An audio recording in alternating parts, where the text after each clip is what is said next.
গণ অভ্যুত্থানের মধ্য দিয়ে দেশকে ফ্যাসিবাদ মুক্ত করার পর প্রথম বিজয় দিবস উদযাপন করেছে নগরবাসী। এর বহিঃপ্রকাশ ঘটেছে মানুষের সাজসজ্জাতেও। ছোট বড় সবাই লাল সবুজ পোশাক গায়ে জড়িয়ে ঘুরে বেরিয়েছে নগরীর বিভিন্ন স্থানে।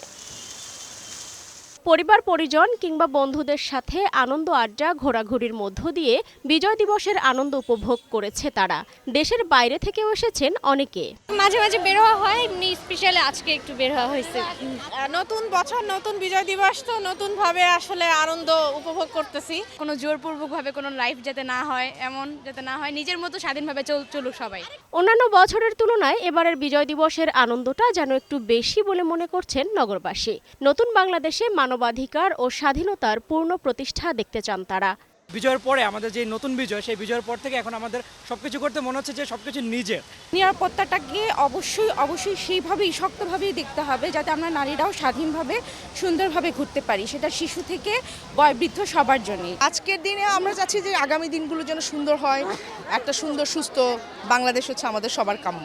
বড়দের পাশাপাশি বাবা মা কিংবা পরিবারের সদস্যদের হাত ধরে ঘুরতে বেরিয়েছে ছোট্ট শিশুরাও। আব্বু আম্মুদের সাথে ঘুরতে এসেছি, আমার অনেক ভালো লাগছে। দীর্ঘ ১৫ বছরের শোষণ বঞ্চনার পুনরাবৃত্তি দেশে যাতে আর না ঘটে, এমনটাই প্রত্যাশা নগরবাসীর। সালমা জাহান মুক্তা, বৈশাখী সংবাদ, ঢাকা।